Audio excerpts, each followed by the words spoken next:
10,000 years before anyone wrote a word down, a man crouched in a cave near what is now Valencia, Spain, and painted a scene that still exists on that rock wall today. A human figure, suspended by cords or vines, reaches into a crevice in a cliff face while a swarm of angry insects circles overhead. In his hand is a basket, already heavy with something worth risking a fall and 1,000 stings for. That painting, found in the Cuevas de la Araña, is the oldest known depiction of a human being harvesting honey, and it tells us something important. By the time humans were painting on cave walls, honey was already valuable enough to justify extraordinary physical risk to obtain it. This was not an isolated case of one curious forager. Similar honey hunting scenes appear in rock art across the world, from the Drakensberg Mountains of South Africa to sites in India and Australia, separated by tens of thousands of kilometers, and in some cases, thousands of years. Human populations that had no contact with one another independently arrived at the same conclusion. The sweet substance guarded by stinging insects was worth the danger. Long before agriculture, before the domestication of a single animal, before the wheel, honey had already established itself as one of humanity's first prized commodities, gathered wild from cliffs, hollow trees, and termite mounds by people willing to climb, smoke, and fight their way to it. The transition from honey hunting to honey keeping did not happen quickly, and it did not happen in one place. The earliest solid archaeological evidence for deliberate beekeeping comes from ancient Egypt, where wall reliefs dating back roughly 4,500 years show workers tending rows of cylindrical hives made from Nile mud and straw, smoking bees into calm submission and pouring extracted honey into storage vessels. These are not casual depictions. They appear in temple complexes and royal tombs, carved with the same care given to scenes of harvest and religious ritual, which tells us that beekeeping had already become an organized, valued profession within Egyptian society, not a fringe activity practiced by a handful of specialists. Egyptians did not simply eat this honey. They built it into the architecture of their civilization in ways that still surprise people encountering the evidence for the first time. Honey appears in medical papyri as an ingredient in wound treatments mixed with grease and lint to form dressings applied directly to injuries, a practice that modern medicine would not properly explain for another 4,000 years. It was used in embalming processes, packed around the bodies of the dead as one component of the preservation process. It served as currency and tribute, with honey production quotas recorded in administrative documents alongside grain and cattle. And it played a central role in religious offerings, presented to deities and placed in tombs as provisions for the deceased in the afterlife,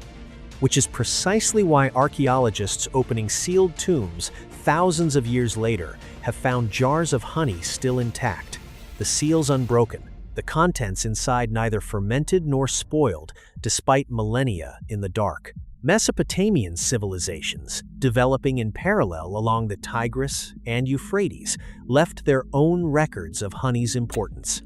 Sumerian cuneiform tablets, some of the oldest written documents in existence, include what are considered the first written medical prescriptions in human history, and honey appears repeatedly among the recommended treatments, combined with river silt and other substances to treat wounds and infections. These are not vague references to a food item. They are specific, detailed instructions for medical application, indicating that Sumerian physicians had already identified honey's therapeutic properties through generations of empirical observation, without any understanding of hydrogen peroxide, glucose oxidase, or the antimicrobial chemistry that modern laboratories would eventually confirm. In the Indian subcontinent, honey worked its way into the foundational texts of what would become Ayurvedic medicine, one of the oldest continuously practiced medical systems in the world. Ancient Sanskrit texts describe honey as one of the 5 sacred elixirs of Hindu tradition, used in religious ceremonies, marriage rituals, and healing practices that have persisted with remarkable continuity for well over 3,000 years. Ayurvedic physicians classified honey according to its source, its color, its viscosity, and its intended therapeutic use, developing a level of categorization that suggests careful, sustained observation of the substance across many generations of practitioners rather than casual or occasional use. The ancient Greeks took this accumulated knowledge and folded it into their own philosophical and medical traditions. Hippocrates, working in the 5th century BCE and often credited as the father of Western medicine, prescribed honey for a wide range of ailments including wound care, cough suppression, and digestive complaints. Aristotle, writing decades later, produced detailed observations on bee behavior and hive structure that remained among the most accurate descriptions of bee biology available to European scholars for the following 2,000 years.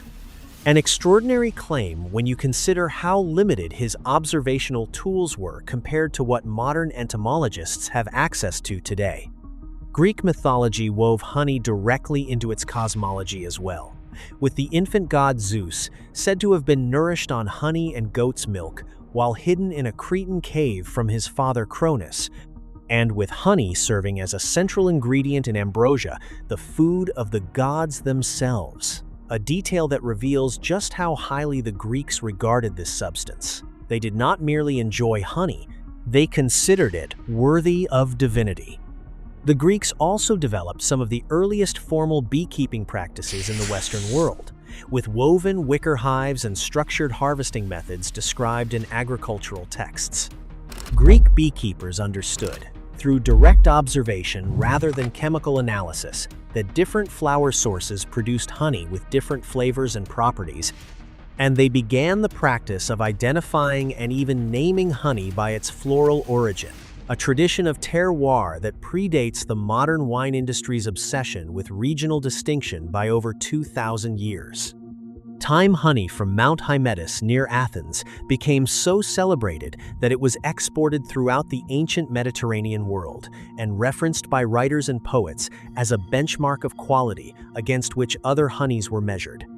By the time the Roman Empire absorbed Greek culture and expanded across 3 continents, honey had already become deeply embedded in nearly every civilization it had come into contact with. The Romans inherited Greek beekeeping knowledge and expanded it into something closer to industrial agriculture, with writers like Virgil devoting an entire section of his agricultural poem, the Georgics, to detailed instructions on hive management, swarm control, and honey harvesting, treating beekeeping with the same seriousness given to grain cultivation and viticulture. Roman honey production scaled to meet the demands of an empire, with honey used not only as food and medicine but as a preservative for fruit, a base for the fermented drink mead, and an ingredient in the elaborate multi-course banquets that defined Roman elite culture. Roman soldiers carried honey in their field rations, valued for its stability and caloric density during long military campaigns where fresh food was unavailable for extended periods. What emerges from tracing honey across these ancient civilizations, separated by vast distances and centuries of time, is not a story of isolated cultural quirks, but a pattern of convergent discovery. Egyptian physicians, Sumerian scribes, Ayurvedic healers, Greek philosophers, and Roman generals, none of whom had any direct communication with one another across these enormous gaps of geography and time, independently arrived at the same fundamental conclusions about honey's medicinal power, its preservative qualities, and its cultural significance. They built entire systems of practice around a substance whose underlying chemistry none of them could have explained, guided only by careful observation repeated across countless generations. That accumulated body of practical knowledge, developed independently across the ancient world, would eventually be inherited by medieval Europe, where it would be transformed once again by monasteries, trade routes, and the growing hunger of an entire continent for sweetness in a world that had not yet discovered sugar. That transformation, and the surprising path honey took through the centuries that followed, is where the next part of this story begins. When the Roman Empire fractured and its trade networks collapsed across Western Europe, one institution kept detailed agricultural knowledge alive through the centuries that followed, and that institution was the monastery. Christian monastic communities, particularly those following the Benedictine rule established in the 6th century, became the primary custodians of beekeeping knowledge throughout the early medieval period,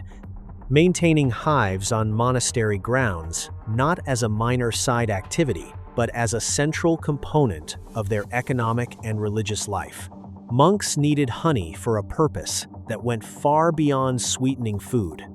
They needed beeswax in enormous quantities to produce candles for religious services, and the honey harvested from those same hives became a valuable secondary product that monasteries traded, sold, and used in their own kitchens and infirmaries.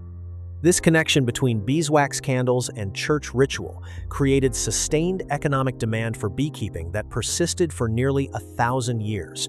through periods when almost every other form of organized commercial agriculture in Europe had been disrupted by war, plague, and political fragmentation. Monastery records from this period, some of the most detailed agricultural documentation to survive from the early medieval world, show sophisticated hive management practices, seasonal harvesting schedules, and careful tracking of honey production as a taxable and tradable commodity. Beekeeping, in effect, survived the collapse of Roman infrastructure because the church needed candlelight, and honey rode along as a valuable byproduct of that need. Honey during this period was not simply a pleasant addition to the medieval diet. It was, for most of Europe, the only significant sweetener available.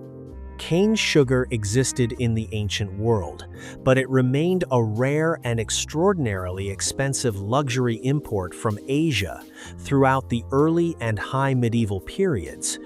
accessible only to the wealthiest nobility and largely absent from the diets of ordinary people. Honey filled that gap completely. It sweetened bread, preserved fruit, flavored medicinal tonics, and served as the primary ingredient in mead,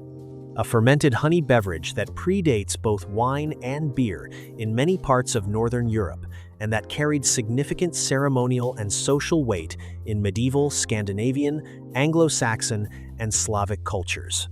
Norse sagas reference mead halls as central gathering places for storytelling, oath-taking, and political negotiation, embedding honey-based fermentation directly into the social fabric of an entire cultural sphere. Medieval medicine, inheriting the accumulated wisdom of Greek, Roman, and Arabic physicians, continued to prescribe honey extensively for wound treatment, respiratory ailments, and digestive complaints. Islamic scholars, during the period often called the Islamic Golden Age, made particularly significant contributions to the medical understanding of honey, with physicians like Ibn Sina, known in the West as Avicenna, documenting honey's therapeutic applications in comprehensive medical texts that were later translated into Latin and used as standard medical references in European universities for centuries. Arabic trade networks, stretching from Spain across North Africa to the Middle East and into Central Asia, moved honey and beekeeping knowledge across a vast geographic range, connecting medical traditions that might otherwise have remained isolated from one another. The medieval honey trade also reveals something about how deeply this substance had become woven into legal and economic systems across Europe. English manorial records from the period following the Norman conquest include detailed accounts of honey rents, where tenants owed a portion of their honey harvest to the local lord as a form of tax payment, alongside grain and livestock. The Domesday Book, the extraordinarily detailed land survey commissioned by William the Conqueror, In 1086, records beehives as taxable property across English estates, placing honey production within the same formal economic accounting system used to track cattle, plowland, and mills. This was not an incidental food source. It was a recognized unit of agricultural wealth, valuable enough to be counted, taxed, and disputed in legal records that survive to this day.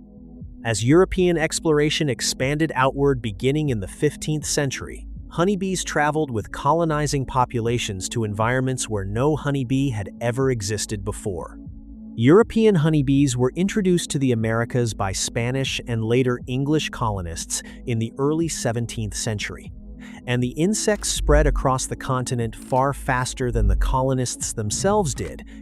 moving ahead of the frontier of European settlement by many years in some regions.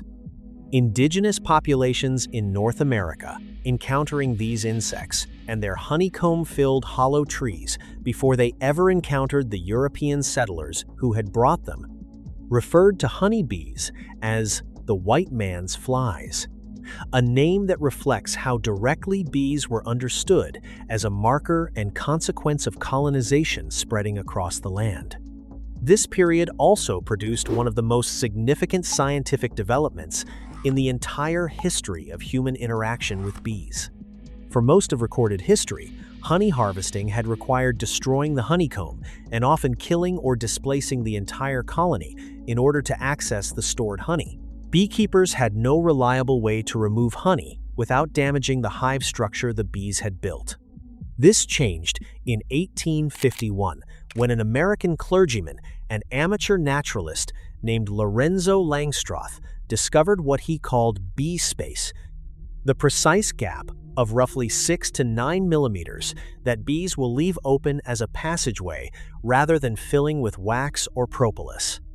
Langstroth used this discovery to design a hive with removable, replaceable wooden frames spaced at exactly this distance, allowing beekeepers to lift out individual combs, extract honey, and return the empty comb to the hive intact for the bees to refill, without destroying the colony's structure in the process.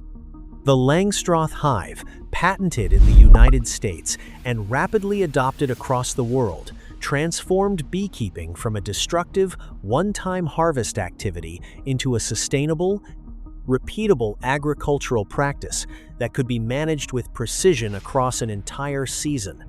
It remains, with only minor modifications, the standard hive design used by commercial and hobbyist beekeepers across the globe today, nearly 2 centuries after its invention.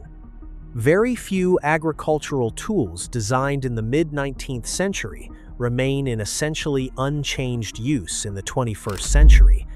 and the Langstroth hive's persistence is a testament to how completely it solved the fundamental problem that had limited honey production since the earliest cave paintings of honey hunters in Spain. Around the same period, the invention of the centrifugal honey extractor by Austrian beekeeper Franz von Hruschka in 1865 completed the transformation of honey harvesting into something resembling modern food processing. Von Hruschka's device used centrifugal force to fling liquid honey out of uncapped comb cells without destroying the comb structure itself, allowing that same comb to be returned to the hive for bees to refill immediately, dramatically increasing the efficiency of honey production and reducing the labor and material cost involved in each harvest cycle. Combined with the Langstroth hive, these two 19th-century inventions created the foundation of modern commercial beekeeping, converting a practice that had remained largely unchanged for thousands of years into an industrial-scale agricultural operation capable of supplying honey to a rapidly growing global population. By the close of the 19th century, honey production had been reshaped by science and engineering in ways that would have been unrecognizable to the Egyptian beekeepers depicted in temple reliefs 4,000 years earlier. Even though the biological process happening inside every hive, the enzymatic conversion of nectar into honey inside a bee's honey crop, had not changed at all. The chemistry remained exactly what it had always been. What changed was humanity's ability to work alongside that chemistry with precision instead of destruction, setting the stage for the truly global, industrialized honey economy that would define the 20th and 21st centuries, along with the serious challenges to bee populations that modern agriculture would eventually introduce. That story, the one unfolding in beehives and honey markets right now, is where the final part of this history turns. The 20th century turned honey from a regional agricultural product into a genuinely global commodity, traded across oceans and continents on a scale that would have been impossible without the refrigerated shipping, standardized packaging, and international trade infrastructure that industrialization made possible. Countries with favorable climates and abundant flowering land, including Argentina, China, Ukraine, and the United States, developed massive commercial beekeeping operations capable of producing millions of kilograms of honey annually, feeding a global demand that had grown far beyond what regional production alone could satisfy. By the middle of the century, honey had become a standard grocery store item across most of the industrialized world, no longer the rare monastic or aristocratic commodity it had been for much of the medieval period, but something close to a household staple, available cheaply and consistently to ordinary consumers. The scale of this shift is worth pausing on. For nearly the entire span of human history up to this point, honey production had been limited by geography, by climate, and by the physical labor of individual beekeepers tending individual hives. Whether that meant a Nile mud cylinder in ancient Egypt or a Langstroth box in 19th century America. The 20th century broke that limitation open. Commercial apiaries began operating with hundreds or even thousands of hives under single ownership, moved seasonally by truck across entire countries to follow blooming crops, a practice known as migratory beekeeping that allows a single colony to pollinate almond orchards in one region, then move to pollinate clover or citrus in another, generating both a pollination service fee and a honey harvest from the same set of managed colonies. This model transformed beekeeping from a settled, local craft into a mobile, industrial-scale logistics operation. And it is the backbone of how a significant share of the world's food crops get pollinated today. This scale of production brought a problem that had never existed in the long history of honey before the modern era: the problem of adulteration. As honey became a commodity traded internationally through long, complex supply chains, the financial incentive to dilute or fake honey with cheaper substitutes grew alongside it. Investigations by food safety regulators and independent testing organizations across multiple decades have repeatedly found honey on store shelves cut with corn syrup, rice syrup, and other inexpensive sugar sources, sometimes processed in ways specifically designed to evade the laboratory tests meant to detect this kind of fraud. Some food fraud researchers have described honey as one of the most consistently adulterated food products in the entire global food supply, a striking claim for a substance whose authentic form requires no additives, no preservatives, and no processing beyond what bees themselves perform inside the hive. The very qualities that make real honey remarkable, its purity and its natural stability, are precisely what make fraudulent versions profitable, since a product that never spoils and commands a premium price is an obvious target for dilution by anyone willing to cut corners. The methods used to detect this fraud have grown increasingly sophisticated in response,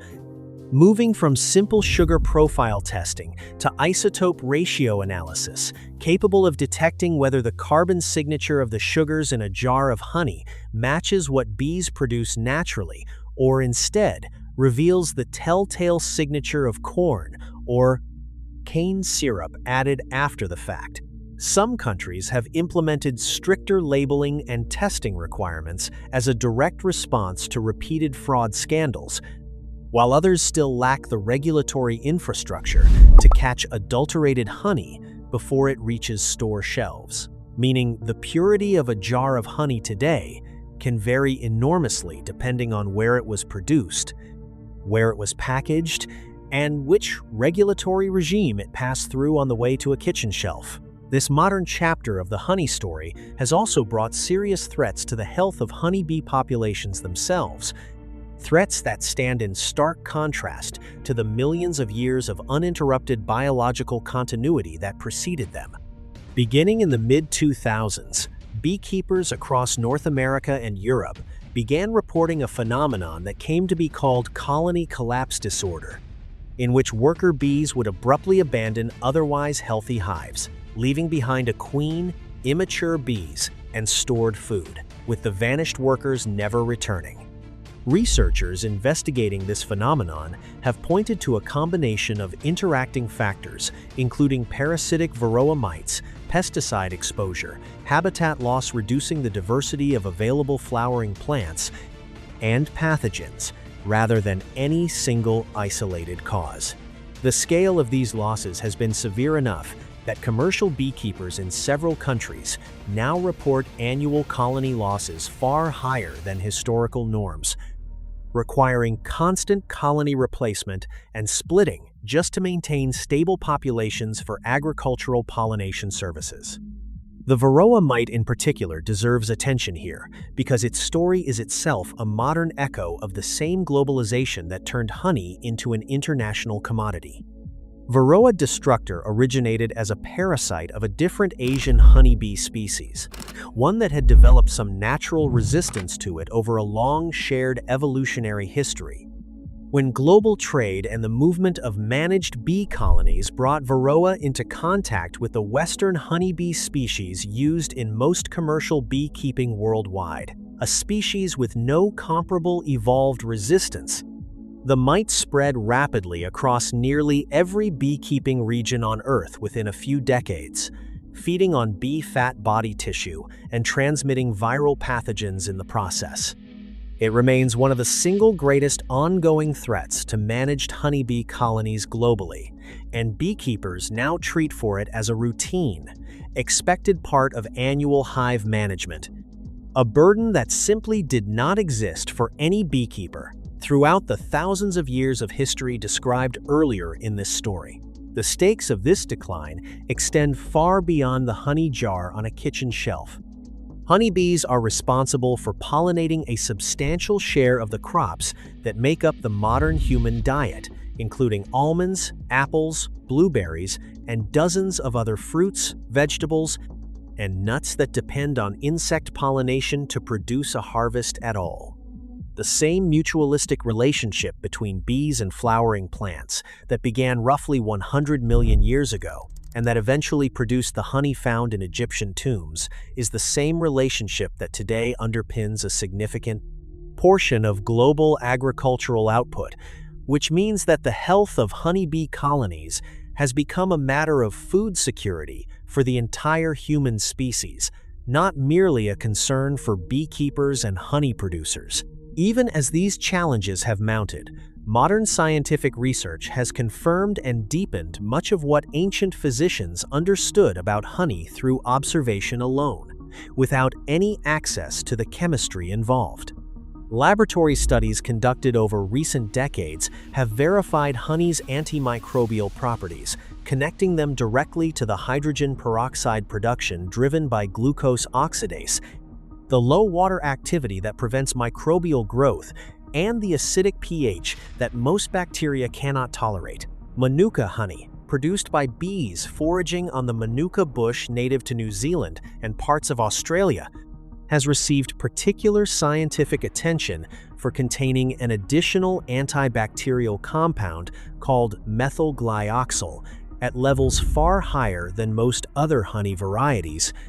and medical-grade Manuka honey is now used in specialized wound dressings approved for clinical use in treating certain infections and chronic wounds,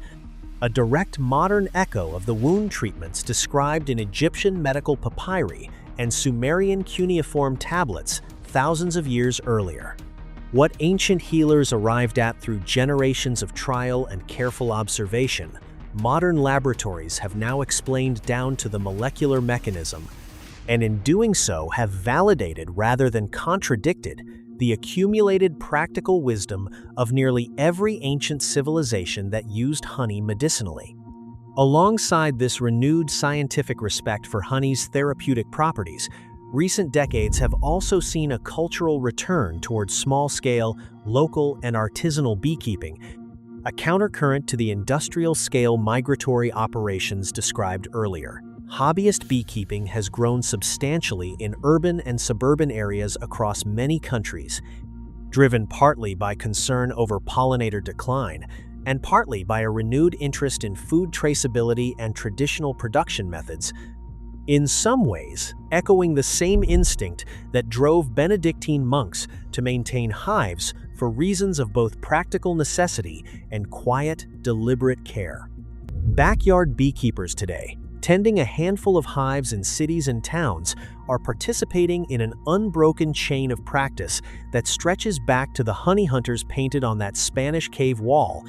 even if their motivations and their tools look almost nothing alike. There is something worth sitting with in the full arc of this story.